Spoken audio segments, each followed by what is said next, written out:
earpiece as well, and it's really quite loud. Yeah.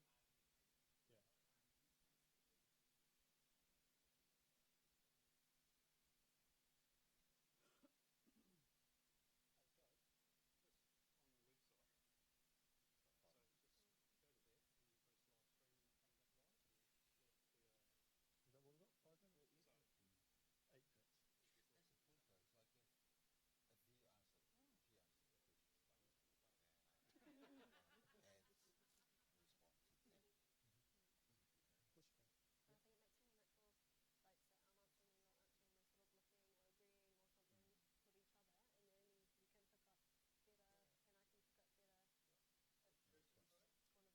8 minutes. That's a cool though. It's like if you answer the question, and respond to them.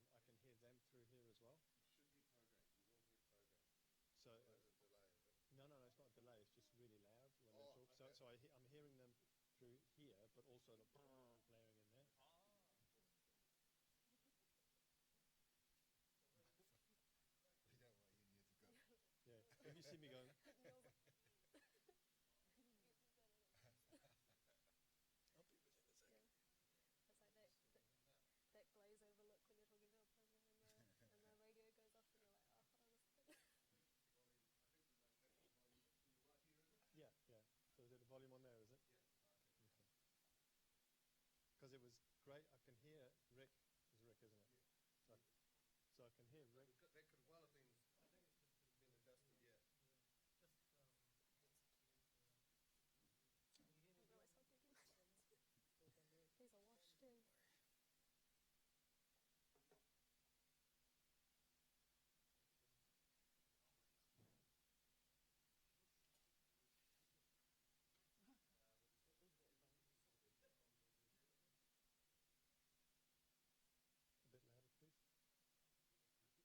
That's better.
Kia ora, hello, and welcome to the Department of Corrections live question and answer session. Tonight, we're going to be answering your questions with my guests here from the front line.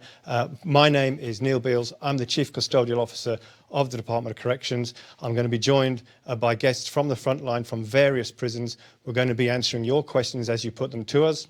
We've also got people on standby on the number 0800 437 668. They're standing by also to help you through the application process.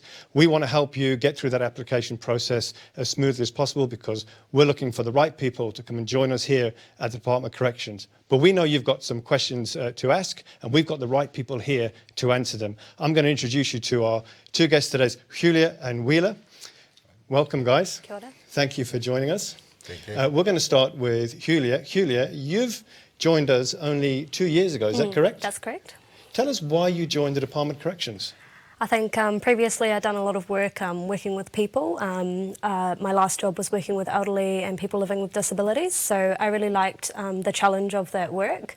I started applying for corrections actually by watching similar videos to this where staff talked about their experience, and I was just really sort of blown away by what I was hearing, that people were coming from normal backgrounds like myself and coming from similar backgrounds of experience too, and just, yeah, so I looked into it more, and the more I looked into it, the more I wanted to do it, and yeah, I certainly haven't been disappointed. Brilliant. Now, Wheeler, you joined us a little bit longer than 2 years ago. Why don't you tell us about your background? So, yes, my background is from security. You know, I did a various number of jobs. And, you know, I didn't find it exciting enough for me until I got the opportunity to join the department, and I was hooked. So 15 years later, I'm still here and enjoying every minute of the job. 15 years, wow. 15 now, years. Julia, you're a corrections officer. Yes, I am. So you're working on the landings. Tell us where you're working. So I'm working in a management separates unit at the moment, which is sort of a disciplinary unit, and so we do a lot of hard work in there with the women, sort of getting them back to where they need to be and getting back on track to what they should be focusing on, which is their programs, you know, sort of dealing with some of their offending. So it's a very important time because a lot of these women are struggling with things. And yeah, it can be very intense, emotions can be very high and intense, and it's just really important that when we go out on that floor, we're sort of balancing things out and sort of getting their minds back on track to where they need to be. Yeah, which is, yeah, it's very challenging. Yeah. Challenging work. And Wheeler, you are at Mount Eden. Yes, that's correct. Facility. You're one of the managers there. Yes, I am one of the custodial systems manager at Mount Eden. So our job is basically we're focusing on policies and legislations and things like that, just making sure that everything that we do in corrections within the law. So it's just making sure that processes are properly, you know, followed and adhered to by the staff. So. But you've come up through the ranks, so you started on the floor, on the landings as a corrections officer 15 years ago. Yes, that's correct. So I started as a correction officer, and to be fair, I started off as a casual staff member. So, but then it became permanent, and then came through the ranks, and just recently I got promoted to a manager's job. Fantastic. Well, we asked you to submit your questions so our colleagues here can help answer them. Now, we've had hundreds of questions, literally hundreds of questions. We're going to try and get through as many of those as we can tonight. If we don't get through those questions, you will receive a response to your questions, I can promise you that. But why don't we get straight into it and have a look at some of those questions that you've been asking. So, first of all, we had a question by Frankie. What is something you genuinely enjoy about your job? Wheeler.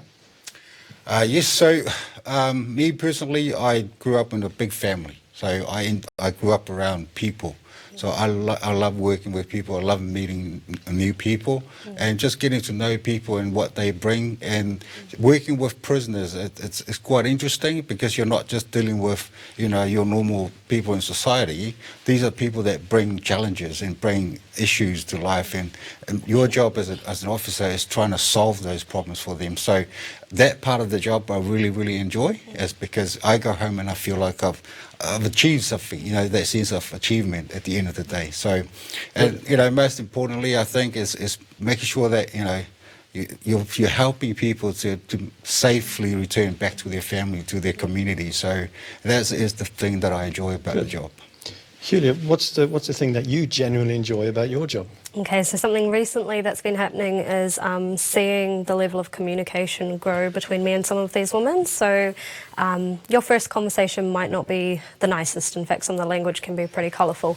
And when you start to see that progression of your example and how you're treating them and how you're talking to them start to reflect back on you, it's not often that you sort of see, you know, the results of what you're trying to do, but this is something that recently I have been seeing, which is, you know, just those conversations changing from colourful language and things like that to actually, I'm feeling this way, or thank you, or please, or just small things, and you're starting to see this sort of change in behaviour, which is what you're working so hard to see really at the end of the day.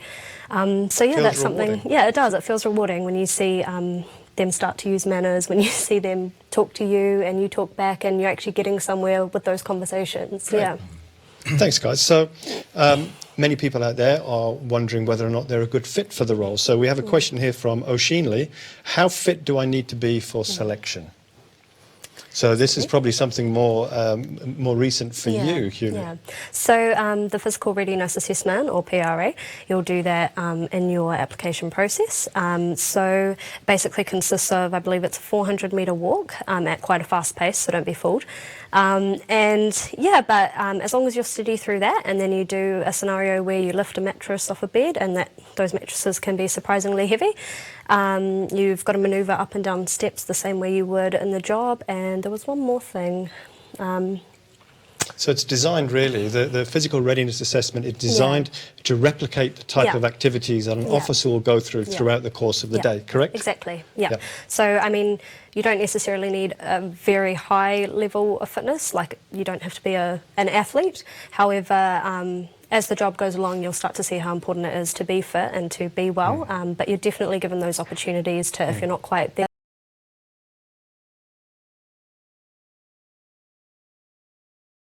Let's have a look at another question now. Here's an interesting one from Alani.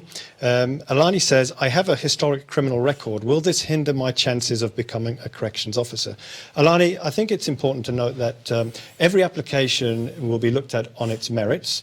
I think it is safe to say, though, that if somebody has served a term of imprisonment or been under our supervision, then the chances of us employing them as a frontline member of staff are probably very low. However, we will look at every single application, give us all the details that you can, all the information that we require on that, and everything gets looked at. What kind of training do you have to go through before joining? That's a question from George. Julia. So the training that you partake in is a 12-week long training. Some of it is based on the site where you apply for the job. So you start off down in Wellington at our training centre, and you sort of get to see the hub, the office, and sort of who you're working under, which is a really awesome opportunity. You then come back on site and you get buddied with somebody who knows the ropes and starts to sort of bring you into that knowledge and what to expect really on the floor. And I think it's a really safe time because you can ask as many questions as you want, you can learn as much as you want in that time. And so everything that you once again go back down to the college and you start to learn a lot more of the legislation, different things like that, and that practical side of it actually being on the floor just really goes really hand in hand. So yeah, basically your time on the site reinforces everything that you learn, and you start to see some perspective to everything that you are learning down there.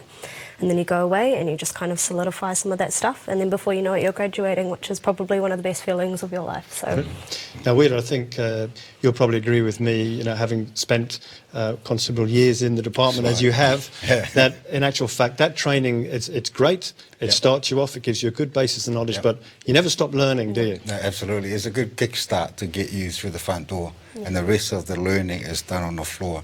And the opportunities are there. You know, it's up to you as an officer to build your profile in the job, and build that respect that you deserve, that you want within the job. So there's a lot of learnings, and every day is a learning day for us in the job. So you use that word respect. So how do corrections officers go around and develop that level of respect with the people we are put there to care for?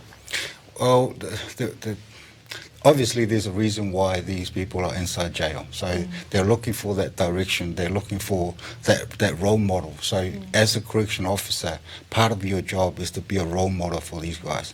These guys are looking to you as a role model and as for direction. So you have to treat them with a bit of respect. At the end of the day, regardless of what they've done and how they end up in there, the bottom line is they are human being. You know, this is what we believe in. It's about rebuilding our people, our communities. So this is what we signed up to do in the job to do, and this is what we need. So in order for us to get there, we need to treat everybody with a bit of respect. You know, if you draw the line, this is the boundaries are set, and this is what the standard we set, but you still treat them with a bit of respect. Yeah, yeah. No, I couldn't agree more. Hewlett, it sounds right, doesn't it? Yeah, I 100% agree. You know, you may not be greeted with respect initially, but how you stand strong in the face of that will eventually start to show to these people, and they'll start to wonder why you're not maybe reacting, or why this or why that, because they're used to getting that reaction.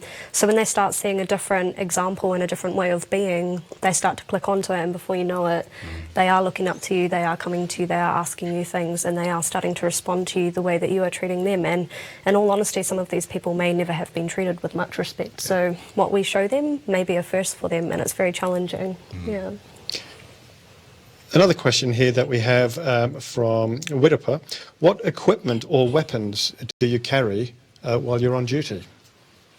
We don't carry such things as weapons.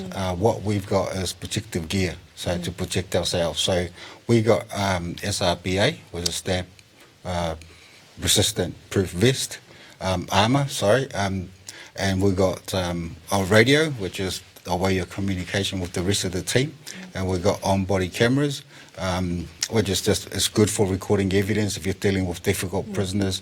This is the way to say, you know, we're recording here, so everything else could be used against you. So it is a, you know, is a way to de-escalate situations as well.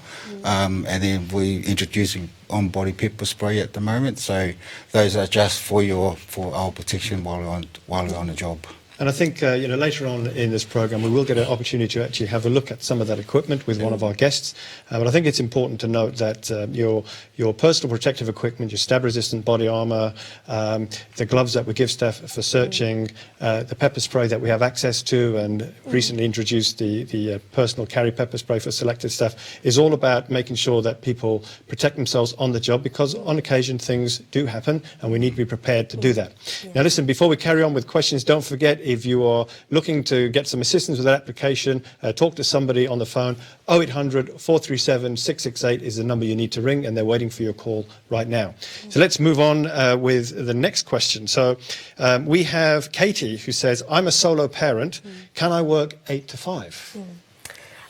There is opportunity to work 8 to 5. I'm currently working 8 to 5. I don't have children. However, I've seen on my site, especially that you know, management does listen to your family needs, your family requirements, and they work around it. So, yeah, when you start off, your hours may be a bit up and down, but there's always room for you to negotiate and to work around it. And, you know, if you're, you know, doing well in this job and things like that, you know, they want you around. So, yeah. It's no guarantee though, is it? It's no guarantee. You do need to be prepared that you may be working a range of shifts, you know, so it is something you have to be open to. However, once you're in, you know, yeah. That's right. And as Wheeler was talking earlier, I mean, he works in a managerial role, which are generally 8 to 5. But I think for somebody joining us as a corrections officer on the floor, there is an expectation that you are able to work shifts and a variety of shifts. But there are occasions when some of those shifts will in fact be an 8 to 5 shifts. But there is no guarantee. What are the qualifications needed to be a corrections officer? Wheeler? You don't really need specific sort of qualifications. As long as you're a person of integrity and person with he's got interest in people, that's got the drive to make people better. You know, so it's more about character. We're looking for the right character. Absolutely, yes? Absolutely. So that's all you need, because all the training is provided for you. So it's just as long as you got a passion for people and in your community and in society, you know this job is perfect for you. You know. But Julie, in today's modern corrections department, we work a lot with information technology, Yeah. computers. Yeah. There's a requirement to, Yeah. obviously, we need a level of literacy and Yeah. numeracy and be able to Definitely. operate Yeah. those. You find that in your job every day? Yes, every day there is an opportunity. You need to be able to get yourself across clearly, whether it's in writing or in conversation. So it is good to have those skills, that you do have the basic language skills and things like that. You can put paragraphs together, you can, all that sort of stuff. It is important to have a level of that. So yeah, but in terms of qualifications, that's not to say that any qualifications that you do prior have to the job don't help, because we see a lot of different opportunities. Like if you're working in industries on site, you're working alongside prisoners who are learning to drive forklifts, different things like that, so you might bring that to the table. So yeah, that's just an example of the fact that what you have done previously may bring some credit to you in this job as well. So it's really a mix, really. I mean, I've had people who have worked in the prisons I've worked in who have been qualified lawyers, people with mathematics degrees. I've even had one person who was a musician in a philharmonic orchestra. So we really do look for people from a wide range of backgrounds to bring that variety and that life experience to our team. Let's have a look at another question. So what are your main duties as a corrections officer? What if somebody joined us today, got through their training, did all that, all the good stuff? What would they expect to be doing each day? So when we come in the mornings, we begin with serving breakfast firstly to the women, checking that they're all in the right place and where they should be. We serve them breakfast, then we begin with our unlocks, so making sure that they get their minimum time out every day, making sure they're facilitated for phone calls, any contact with their lawyers, case managers who come in and make sure that, they're sort of following their sentencing. So you end up doing a lot in a day, you're also facilitating medical appointments, different things like that. So it's a whole other world in there. Lunch times, we have a lockdown, we serve them lunch, and then in the afternoon it all starts again. Similar thing really in the evening, and then at night time we lock them all down and make sure they're all settled and ready for the evening. Everything's been catered to, and yeah, really it's just a duty of care. And Wheeler, in your time, what are the different type of duties that you've been involved in? It's pretty much that. Obviously, pretty much the same thing. We just come in the morning and make sure their basic needs are met and the requirements are met, and then, obviously, we look at maintaining security within the unit. So we're talking about making sure that the cell standards are maintained. So we go around and do cell standard checks and obviously the cell searches. So this is where the staff go in and thoroughly search the cells, make sure that any contrabands or any weapon to be removed from the unit. So it's maintaining that safety within the units, and obviously, like Julia sort of touched on, is about maintaining a count of how many we've got, making sure the muster is correct and all that sort of stuff. So nothing, it's pretty much the same thing, but obviously with the changes the world's going these days, there's a lot of technology now, and, it's things are getting smaller and smaller around technology, so it's just the kind of searches we do now is a lot different compared to back in the days where, it was really sort of easy to find stuff. That is a question I get asked a lot of. What are the challenges about trying to operate security and safety in a modern day prison environment? I know certainly when I joined, and probably Wheeler when you joined, issues such as mobile phones were not a concern to us because they weren't as prevalent. But today and nowadays, in today's environment, we have a lot of challenges. Technology it moves at a rapid pace. We've got to keep up with that. Unfortunately, we do still have a degree of the prisoners that we look after who will try and circumvent that and try and breach security. We've got to keep ahead of that. That brings some exceptional challenges to your day when you're trying to do good work with people who actually want to do their offending behaviour programs. Is that correct? Yeah, that would be correct. But we sort of face it as it comes, and we always come up with a solution to those issues. So I think, having the mix of older and newer is really good because, we sort of have that mindset to tackle these problems, and, younger ones may be able to say, oh, have you thought about this? Or, may recognise an issue, whereas, the older staff can really back us up in a sense of what they know too, and can recognise when we maybe need to look into something as well. So, Julia, Wheeler, thank you very much for taking the time. I think we're going to see you again Yes, later, Julia. we will. Don't forget that number, 0800 437 668, if you want to speak to some of our operators right now about your application. And in the meantime, we're going to take a quick look at a video clip about some of our staff, their personal motivations and views on working behind the wire. A corrections officer job is not what you see on TV. It's definitely a challenging job. As soon as you mention the word prison or prisoners, people always go, oh, dangerous place. Don't think that this role won't suit you. Come and have a look, give it a go, because you'll be surprised at the amount of diversity that we have here. Because I didn't know what to expect coming to a prison. I've never been in a prison.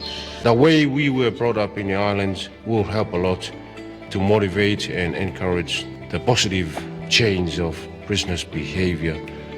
I guess the public just see the negative. You don't see all the positive change, but I guess I wouldn't have been here for nearly 14 years if I hadn't seen the change in men. It's about respect. It's about being fair. It's how you treat people. They're still people. It's not scary. That's the thing, you know, that's something that I thought everyone's like, oh, it's going to be, that's a weird job, it'd be scary, but it's not. It is really satisfying being able to say that I work in an industry that changes people's lives, because we do. If you are open-minded, communicate well, good with working with people, then I've said to a few people, you know, just come. I will be happy to see so many Pacific Island officers to join me to help and change people's life, our people's lives. When you get into this job and you believe in it, you never want to leave.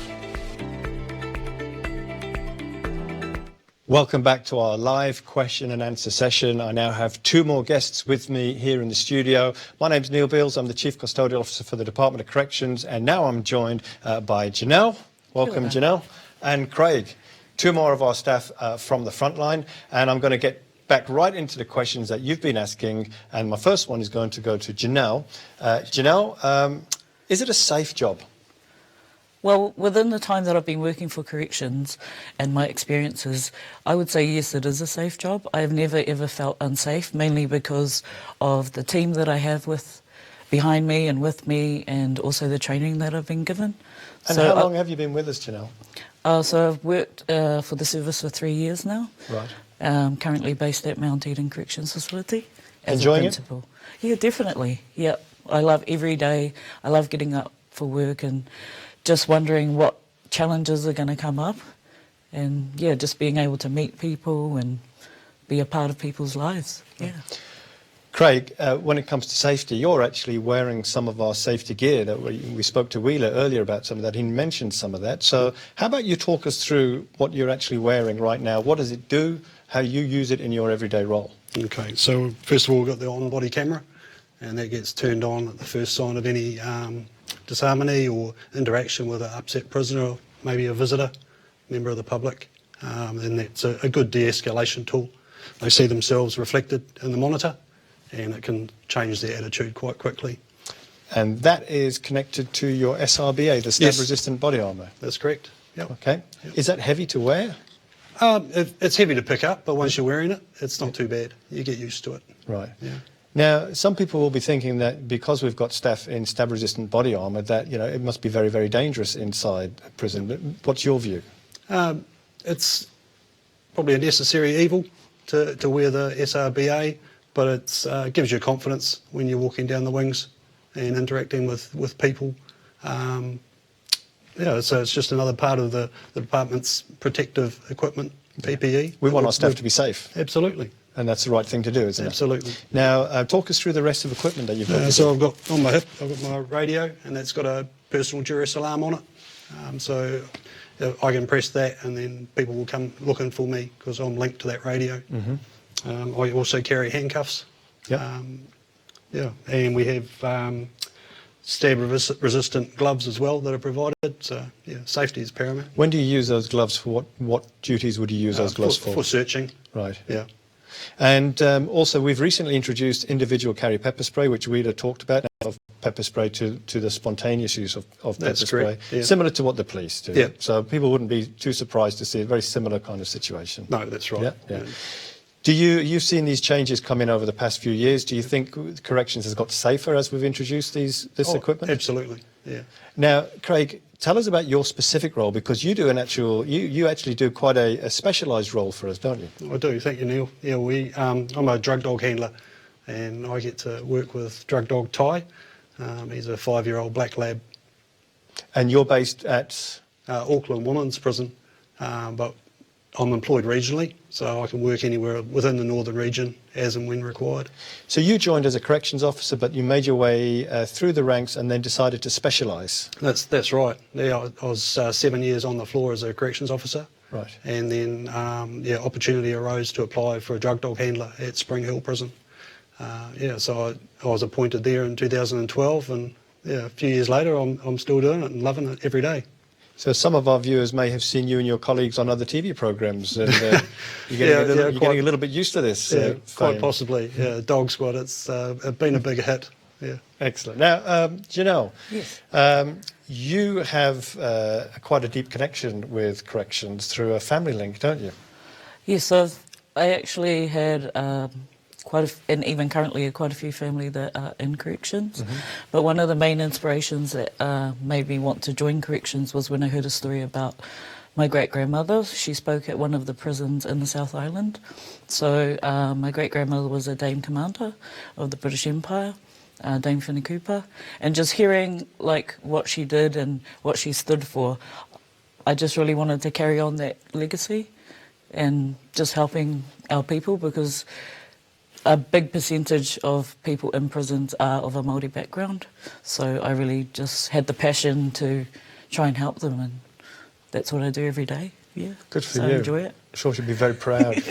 Yeah. Let's have a look at some of the other questions from our viewers. So here's one. What's the starting pay? I mean, that's a very good question. People out there, they need to know. So what's the starting pay for a corrections officer? I think it's about $51,000. I believe so, roughly, yeah. just over $51,000 as a starting. That's while you're going through training, isn't it? That's right. Yeah, that's true. And then when you come out of training, about 54,000, roughly 54.5, somewhere around there. Yep. Yeah. And then you progress up from there. That's yeah. right. Yeah. Okay, that's all right. So that was a question from Anthony. And Roseanne asks, do I need a full driver's license? Well, yes, all officers are required to be able to drive a manual. However, if you're going through the process of getting your driver's license, then we will consider your application, but you must obviously complete the course and get that driver's license to be able to carry out your full range of duties. So if you're going through that process, Roseanne, then great. Good luck to you, and let's keep our fingers crossed. So here's a question from Jason. I was a security guard and now I'm working as an orderly. How do I get started with becoming a corrections officer? Janelle, you did this quite recently. So what was the process? How did you get started in that? Well, one of the things that I just did was just apply, like just go online and have a look at what's needed. And then from there you can just gather the documents and things that you need, and and then, yeah, for me, it basically all just happened within a matter of a couple of days. So, and you obviously had friends and family who were within the department, and yes, so it helped you through before that as well. that, yeah. So, a little bit different from when you possibly joined, Craig, some time ago. Yeah, there was a bit more paperwork involved, less online when I joined. Yeah. Okay. Is there an age limit? I mean, is there an age limit for somebody to join corrections? Several of our questions have come in from people who are concerned that they may be too old, and one or two who think they may be too young. So is there an age limit for joining corrections? no, I don't think there's any barrier in regards to age.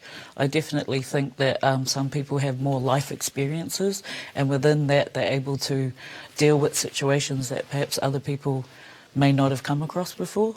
So again, put your application in, ring that number 0800 437 668. Talk to our people on the other end of the line. They'll talk you through that. Age should not be a barrier to working for us here in the Department of Corrections. There's a great question here. Do you need to get a student loan to complete the training? And that's from Audra.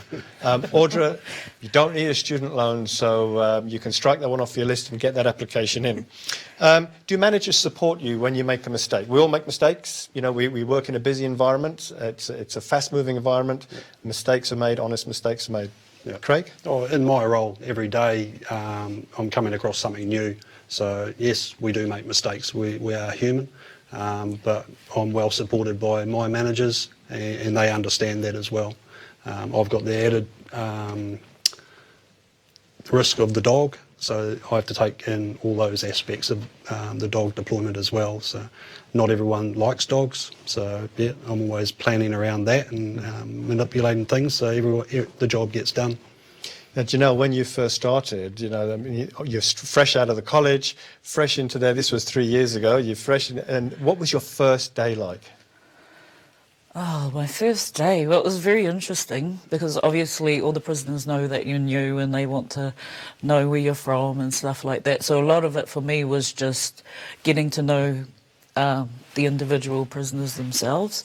But the first day was really good. It was really challenging, but I had a lot of support from my fellow colleagues and managers as well. So yeah, I really enjoyed it.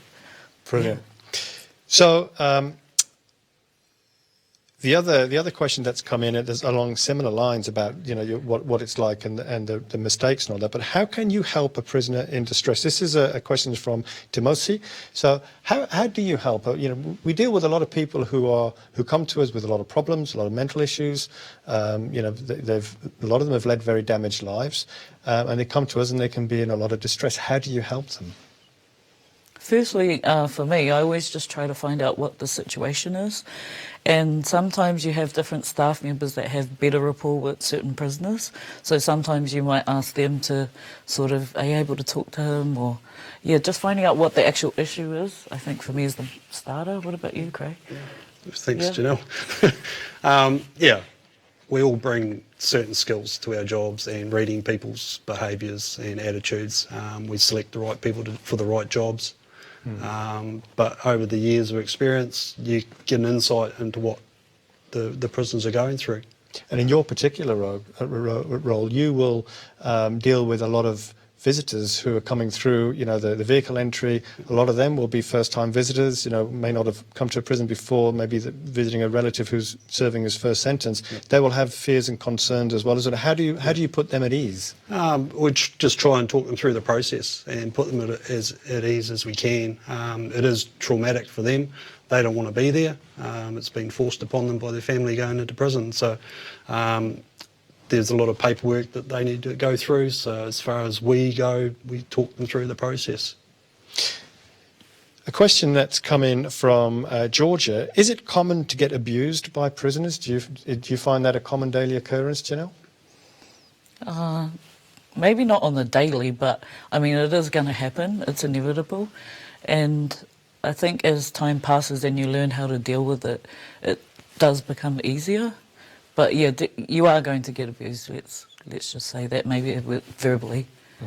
But as Julia said before, but you just learn to deal with it, and plus you've got your colleagues and that they're there to talk to, and whether there's an incident or something like that, like there's procedures that we go through, so there's debriefing and stuff like that, and there's also other services that we can access.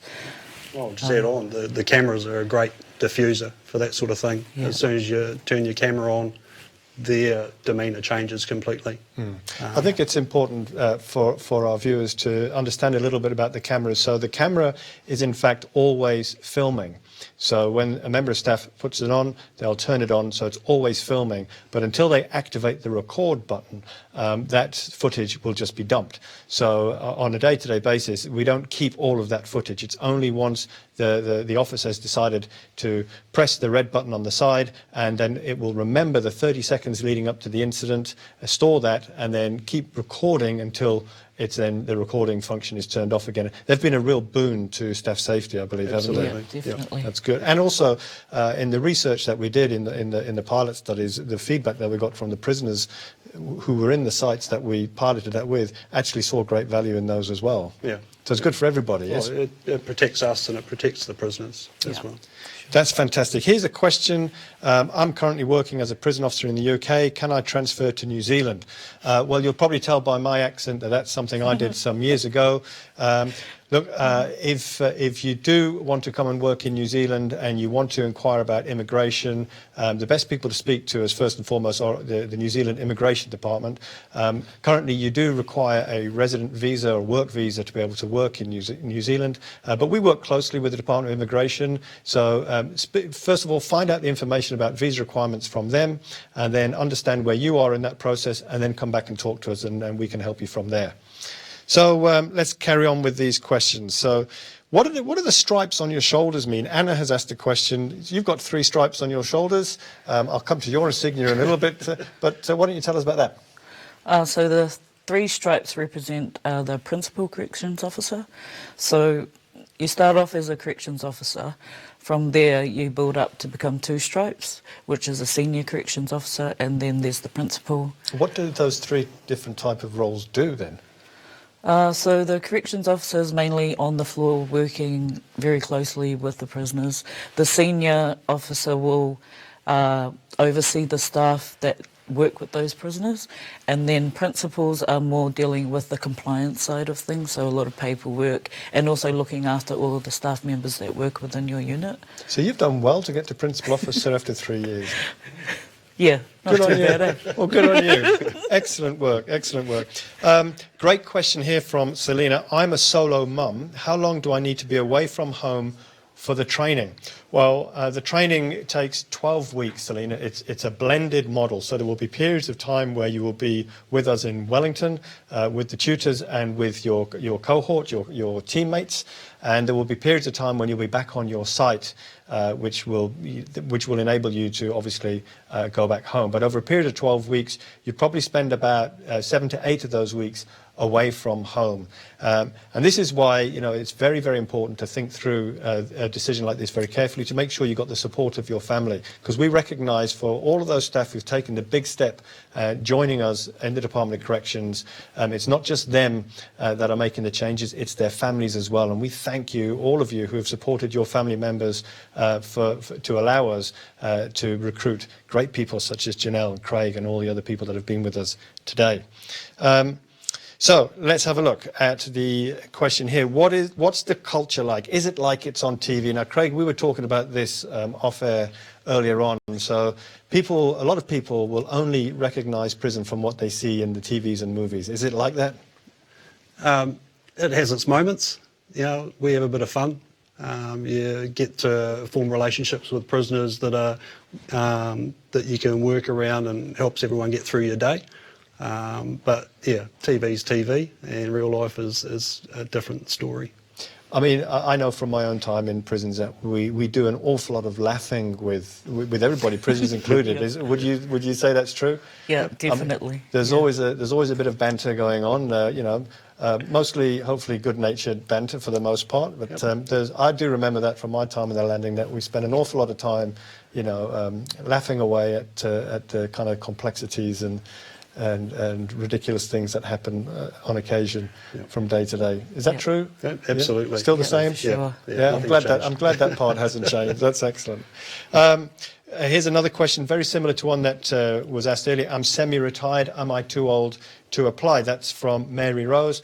Mary Rose, again, age is not a barrier to you applying to the Department of Corrections, particularly with people with life skills. If you've been in other environments, other departments, other type of employment, we value those skills. So by all means, pick up that phone, 0800 437 668. Talk to the people who are waiting for your call, and they'll be able to help you through those questions and help you through that application process. Stacey says, can I come for a visit before I apply? Janelle. Well, I definitely know that our department does offer scoping, so that enables people to spend a few hours going through a prison. Have you taken anyone through? Not recently, but it does happen. Once you've started the process, you'll go through and you'll be part of a scoping day and get a few hours on the floor just to get a taste for it. Brilliant, excellent. And Stacey, I hope that answers your question. Janelle, Craig, thank you again for your assistance with this. I'm sure, hopefully, you've had a bit of fun. Yep. Once again, that number 0800 437 668. Ring through to that line right now. The recruiters are waiting to take your call. We're going to take a short little break while you watch this video about security classification and the different types of accommodation we have within our prisons. In New Zealand prisons, prisoners will spend a large amount of their time working their way through the security classification procedure to ensure that they go from high levels of security down to lower levels of security and ultimately work their way towards release. We are in a management unit here at Rimataka Prison, and this management unit is built to maximum security standards. Now, we only have one prison in the country that actually holds maximum security prisoners for any great length of time. Prisoners at different levels of security, though, will be housed in different areas suitable to their security and classification requirements. Not every prisoner will finally make it down to minimum security or even low security. People will leave at certain parts of their sentence. But what we do is encourage prisoners to actively engage with their offending behaviour programs, work with staff, and take the opportunities that we present to them to make sure that we get them to the lowest possible security classification that we can. For those that do make it to minimum security and are eligible to come to a self-care unit like this, it's a great way to prepare them for final release into the society. Welcome back to the live question and answer session with me, Neil Beals, Chief Custodial Officer of the Department of Corrections, and I'm joined now with Jacob. Hey, Neil. Welcome, Jacob. Thanks. And welcome back to Yulia. Good to be back. Yulia, you've got something different on now. Yes, You've got your stab-resistant I have my body armour. stab-resistant body armour on. Was that because of my line of questioning? You felt a little bit? Yes, Okay. I felt like I should put it on. You look great in it, by the way. Jacob, I want to ask you a question. How do you keep your personal opinions about someone who has committed a terrible crime out of your work? And that's a question from Kelly. Okay. Oh, well, thanks for the question, Kelly. Personally, it's a question of professionalism, and I feel like as corrections officers, we're trained on how to be professional and how to keep our opinions separate from the way we work. And it's also not our job to judge these people. It's our job to keep the community safe and return them to the community. And in doing so, the community should be a safer place when we send them back. So it's our job really to administer the sentence that the courts have imposed. And the best way I find to do that is to build rapport with these people and not to stand in a place of judgment, but rather to get alongside them and help them along their path of rehabilitation, in a sense. It's a really, really great point that you make there, Jacob, because look, the Department of Corrections are not the police. We don't arrest people. You know, we don't charge people. We're not judges. We don't sentence and convict people. But they come to us once they've gone through that process. So it's not for us to stand in judgment of other people, but it is for us, as Jacob quite rightly puts it, to carry out the sentence as imposed by the courts. And you can only do that if you do that with an open mind. You need to be willing to work with a wide range of people from a wide range of backgrounds. People who very often have come from quite damaged backgrounds themselves, have quite disrupted backgrounds. And in order to be effective as an officer, you need to build that credibility through trust and rapport. Would that be right? Absolutely. Yeah. Would you see the same thing where you're from, Julia? We have a line that we sort of use, which is, you know, we keep the victim at the centre of our concern, but we put the offender at the centre of our efforts. So while we acknowledge, you know, what's happened, you know, like you say, it's not our place to judge. Really, we are there to focus on putting our efforts into making sure that they go back out into the community as better people. So yeah, I find in my day-to-day work that I'm not generally looking at that. I'm looking at what's ahead, not what's behind, kind of thing. Yeah. I get asked the question quite often, but I'm going to throw this question to you. You know, so people say, well, what is it that you do? Yeah. And we can talk for hours about all the different things that we do. Yeah. But let me ask you, so Jacob, what is it that you do? Well, mainly we keep the community safe. That's our main job, and entailing in all of that is all the small things we do throughout the day. So something as small as just an interaction, a polite, pro-social interaction with a prisoner, in the long run, that keeps the community safer. That's right. We keep the public safe. Bite-sized chunks every day that are leading to a big result at the end, we hope. And, you know, we don't often see that result, but you know, what you put in is what you're going to get out. So I think that at the end of the day, that's the perspective we kind of take our work as every day. A question that's come through time and time again, are you proud of what you do? 100%. Tell me why. Tell me why you're proud. I'm proud because I know that while there's challenging days and there's challenging circumstances, that I wake up every morning ready to face the challenge and to walk alongside these people every day, which is really what we do. We walk alongside them and we shepherd them into a better life, a better way of being, and I can't imagine someone who wouldn't get out of bed every morning for that, you know. I'm proud to do what I do. I'm proud that despite the hard times and despite things like that, you know, there's always something good. There's always a laugh, like you said earlier. You know, I don't think a day goes by where we don't have a good joke together, like you say, with the prisoners as well. Some of them have incredible senses of humour, and yeah, we get to see a side of these people that I think a lot of the public doesn't really acknowledge, you know, that they are human. Yeah. Absolutely right. Look, we've getting some great questions through, hundreds of questions coming through. And again, if we don't get to answer your specific question, then you will get a response from our team that are working behind the scenes. A lot of people working very hard to make sure that you get the answers that you need. But here I have a really great question. How many women work for corrections versus men? I mean, this week it was International Women's Day, so this is a great question. And I can tell you, Denise, in the Department of Corrections, 47% of our frontline staff are indeed women, and that includes probation staff as well. But 47%, and I'm very proud of that number. And we need a good balance, particularly working in prisons, of course. So if you're working in a male prison, then obviously predominantly the staff are going to be predominantly male because of the type of activities that we have to carry out. And likewise, in a female prison, the majority of staff will be female. But a good balance is always important that we strike that. So I do know, speaking to some of our recruiters beforehand, that a couple of questions that we've had from people who are saying, I applied for this specific prison, but I didn't get through because they told me they were only looking for males or only looking for females. It's not that we're only looking for those particular genders, but for those specific prisons, it's where we focus on the most for. But again, ring that number 0800 437 668 to speak to our recruitment team, and they can guide you through those questions and answers and that information in more detail. So, what programs do we run for Maori offenders? Now, we all know the statistics that, you know, half of the prisoners that we look after identify as Maori, and we want to get that number down. We want to do a lot more work in that space. But what are we doing in that space already? What type of work do we do with Maori offenders? Well, absolutely, there's a big focus on reducing Maori offending because they are overrepresented in the prisons. And the area I work in Parimoremo prison, is a maximum security area, so the programs we can offer our prisoners are more limited. So in my experience, we offer them access to external support people who come in from Māori networks, and they can network with them in that sense, more in a one-to-one basis.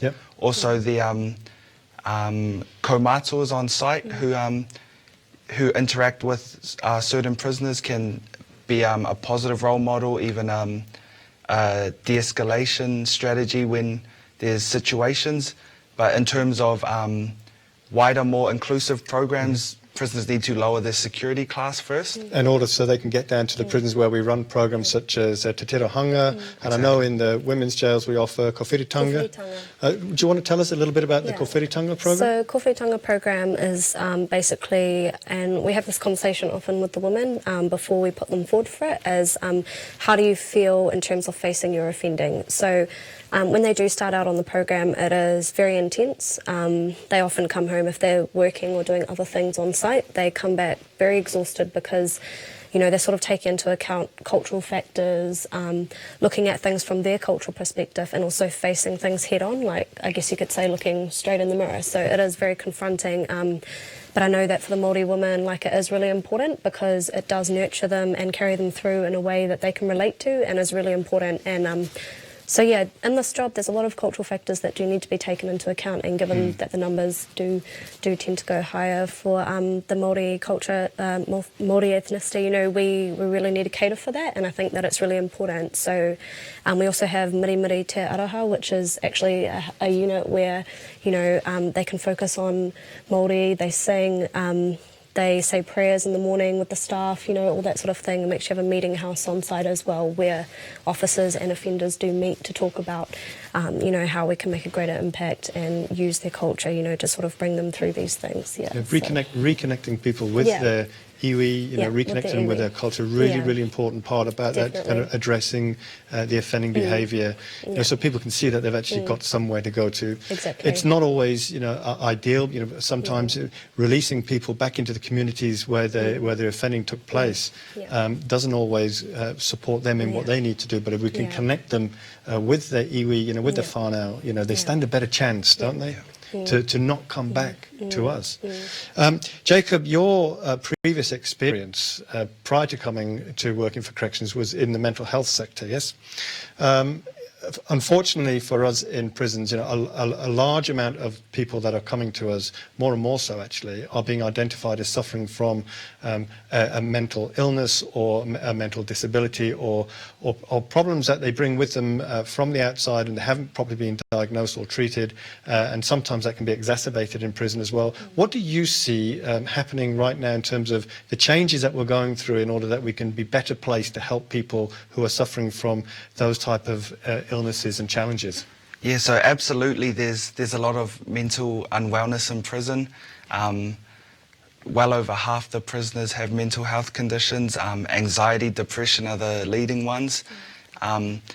What I'm seeing in the prison where I work, soon we're shifting over to a new building, and working in the special needs and at-risk unit, there's a lot of sensory modulation tools that are all new that have been added, such as a sensory garden for prisoners who are mentally unwell. It's somewhere they can access that's just there to have that calming effect on them and to bring their mind space into a healthier place so that they can return to the general population. So there's a lot of things corrections are doing at the moment to try support prisoners' mental health.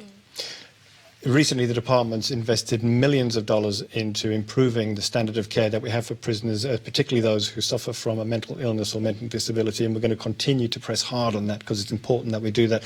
I'm really glad that you've joined us and taken on that challenge as well, because we need more and more people like you with your skill set coming to the front line to help us with that challenge, Jacob. So thank you very much for that. Oh, thank you, Neil. I want to go back to some of the questions here, and there's a really great question from Palota.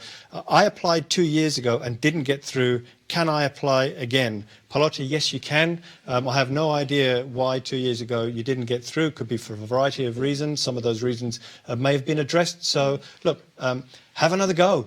Give us that call, 0800 437 668. Talk to the staff on the other side of the phone. And again, they'll talk you through that process. And hopefully this time, fingers crossed, we'll see you on the other side once you've done that training. There's another great question from Teresa. I don't think it'll impact you guys. You look a bit too young for me. But how will working for corrections impact my daily life? I have 3 teenagers. That's from Teresa. So you may not have teenagers. I don't know, you might have teenagers. Who am I to say? But yeah, what is the daily life? You working with your colleagues on the landing, you'll see colleagues from all different walks of life. How does it impact on your family life? Well, personally, I joined corrections when I was 22, which is quite young, and Yulia too has joined quite young. And I've found that working in corrections has been a real character building experience for me. Coming in young and facing challenges, I feel like my resilience has been built up through my experience with corrections, and my leadership quality. All these things get nurtured in the work environment we face, because every day we go into the front line and we face new challenges every single day, and some they require you to be real resilient and real strong-willed to make it through, and other times you lean on more experienced staff and you have team members who lift you up and carry you through. But in my own personal life at home, I found that I can we get a lot of training in conflict resolution. It's all stuff you can apply at home with your significant other or whoever. Very helpful for teenagers, I would imagine. Yeah, I would say so. Yeah, but personally I don't have kids, so I wouldn't be able to say on that. Not yet. Not yet. Julia, you've joined us 2 years ago as well. And the question here is, when you first started, were you thrown in the deep end without any warning? No. I think that the whole way through, as you start to go through sort of like, what do we call them, the scenarios when you apply and things like that, you start to get a taste for what you're going to expect. So I think that you don't get thrown into any situation where you're caught off guard or you're unsafe or anything like that. So you may get thrown in where you definitely have to do some thinking on your feet. However, you're never alone in that. You always have people around you. You're not the only one out there.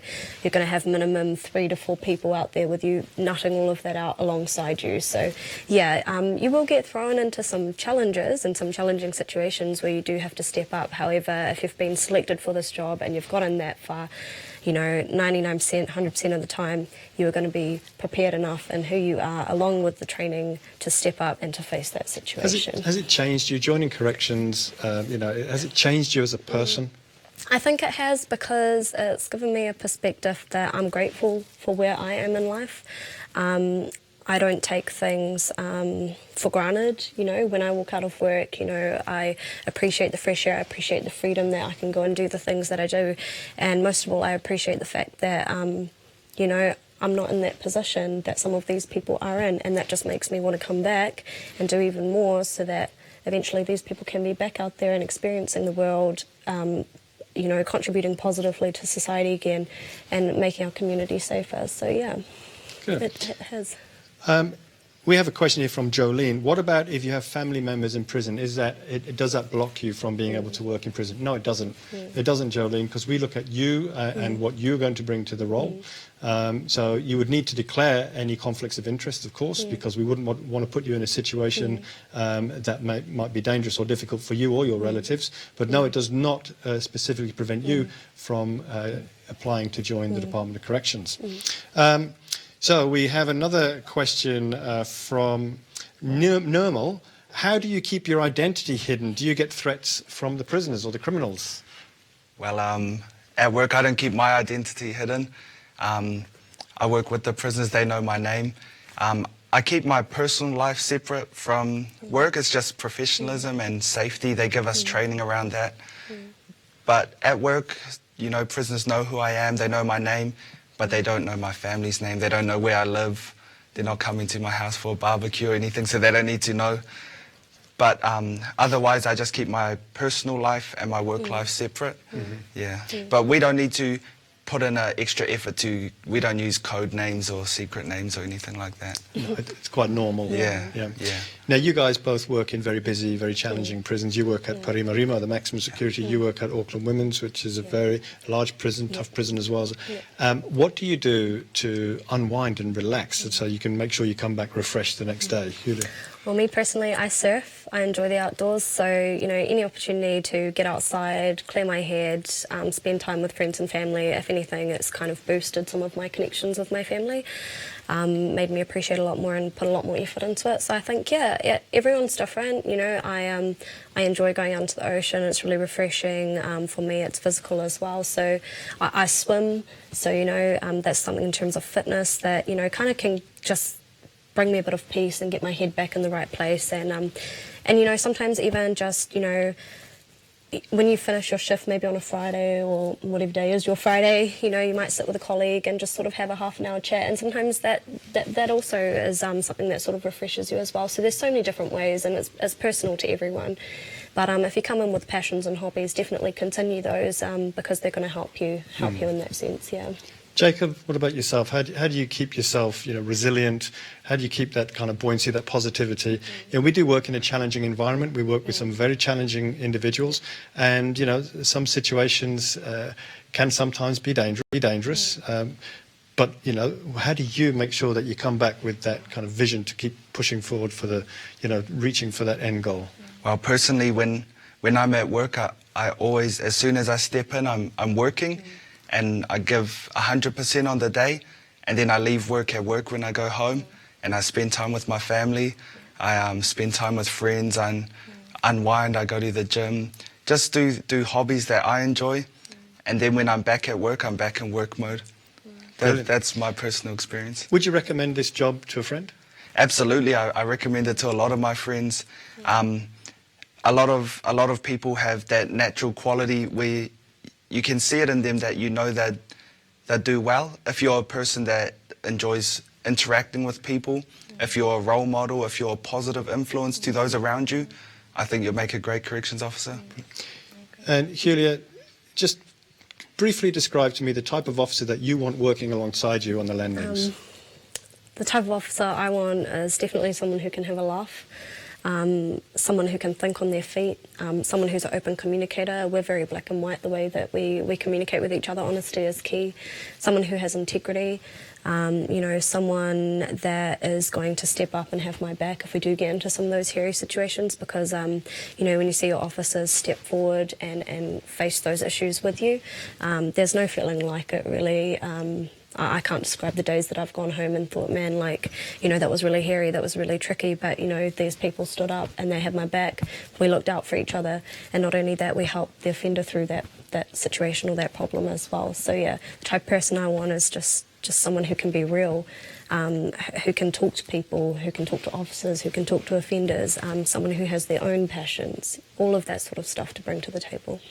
Well, if that sounds like the person that you are, and you want to work alongside somebody like Yuri or Jacob, if you want to work alongside good people like this, and all the other guests that we've had on here tonight from sites across the northern region, then ring that number, 0800 437 668.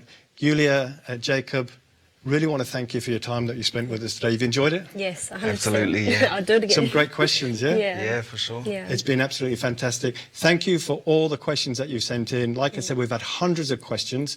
We haven't been able to get through them all for obvious reasons, but we will make sure that you get a response. Hopefully that we've been able to answer the questions that, for those of you that did manage to get your questions on air, and we've answered them to the fullest of our ability. We've enjoyed this process. We hope you've enjoyed watching and learning about what life is really like behind the wire. I